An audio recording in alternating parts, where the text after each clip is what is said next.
সবাই ভালো আছেন।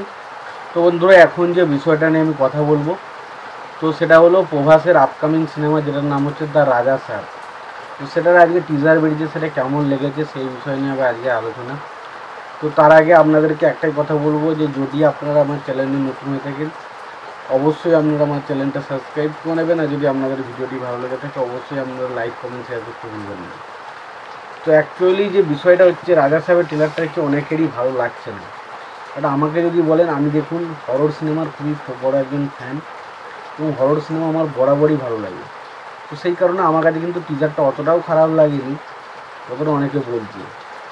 টিজারটা আমার কাছে কিন্তু বেশ ভালো লেগেছে, কিছু কিছু জায়গায় অবশ্যই ভালো লেগেছে। তবে কিছু জায়গায় মনে হয়েছে প্রভাসের জায়গায় যদি অন্য কোনো হিরো হতো, বিশেষ করে রাঘব লরিয়েন্স দেখবেন যে মানে আর কি ভুতুরে যে কাঞ্চনা সিনেমাগুলোর পার্টগুলো করেছে, সেখানে কমেডি ছ্যাবলামো যেভাবে করেছে, এখানে প্রভাসকে কিন্তু সেই জায়গাটা মানাচ্ছে না। বা অক্ষয় কুমার বলি, অক্ষয় কুমারের ভুলভুলাইয়া সিনেমাগুলোতে অক্ষয় কুমার বা কার্তিক আরিয়ান, তারা যেভাবে তাদের নিজেদের স্ক্রিন প্রেজেন্ট, তারা যেভাবে ছ্যাবলামোগুলো করছিল, তো সেগুলো দেখতে যতটা মজা লাগছিল, এখানে কিন্তু সেটা আসছে না।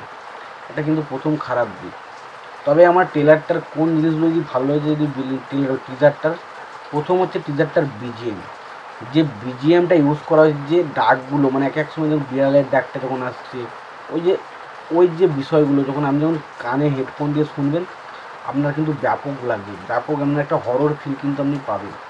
পাশাপাশি বিএফএক্সের কাজ অনেকের দেখি খারাপ লাগছে, বাট আমার কাছে বিএফএক্সের কাজ খুব একটা যে খারাপ লেগেছে সেটা নয়। কিছু কিছু জায়গায় অবশ্যই বিএফএক্সের কাজ ঠিকঠাকই লেগেছে। যেমন ধরুন, একটা ফটোর মধ্যে থেকে ভূতটা বেরোচ্ছে, ওই জায়গাটা বেশ ভালো। লাস্টে একটা জায়গা রয়েছে, তো মোটামুটি বিএফএক্সের কাজ খারাপ লাগেনি। এবার এক্সট্রাঅর্ডিনারি কিছু দারুণ কিছু লেগেছে, যা ছিটকে গেছে সেরকমও কিন্তু কিছু হয়নি। এবং পাশাপাশি আমরা প্রভাসকে যদি বলি, প্রভাসকে দেখুন, প্রথমত হচ্ছে প্রভাসকে দেখতে ভালো লাগছে, বাট প্রভাসের যে ডায়লগ থ্রোগুলো বা তার যে এই যে একটু মানে ছ্যাবলামো করা, সেই জিনিসগুলো কিন্তু প্রভাসকে মানাচ্ছে না পরিষ্কার। তবে মেনলি ছবিটার যে থিমটা, সেটা আমার খুবই পছন্দ, এবং হরর জনরার যে কোনো কাজ আমি দেখতে খুবই ভালোবাসি। তো আশা রাখছি, যেহেতু এটা একটা মানে বিশাল বড় একটা ফ্যান্টাসি হরর ছবি বলা হচ্ছে, এবং বলা হচ্ছে যে এটা ইন্ডিয়ার সবথেকে বড় ফ্যান্টাসি হরর ছবি, তো আশা করাই যায় আমরা নতুন কিছু পাবো হয়তো, এবং আমরা এমন কিছু দেখবো যেটা সত্যি আমাদের হয়তো ভালো লাগবে। এবং সঞ্জু বাবাকে আমাদের দেখলাম, সঞ্জু বাবাকে কিন্তু ঠিকঠাক লেগেছে, খুব একটা যে তার স্ক্রিন প্রেজেন্ট রয়েছে সেটা নয়। এবং পাশাপাশি আমরা যদি দেখি, দেখুন এই গল্পটা মোটামুটি হরর সিনগুলো কিছু কিছু জায়গায় অবশ্যই ভালো লাগছে, বিজিএমটা ভালো হয়েছে, যার ফলে শুনতে ভালো লাগছে। তবে দেখা যাক, এখন হয়তো টিজারে আমাদের এরকম লাগছে, হয়তো সিনেমাটা যখন দেখবো তখন হয়তো আবার বিপরীত রকম লাগতে পারে, হয়তো খুব ভালো লেগে গেলো সিনেমাটা, হতেও পারে।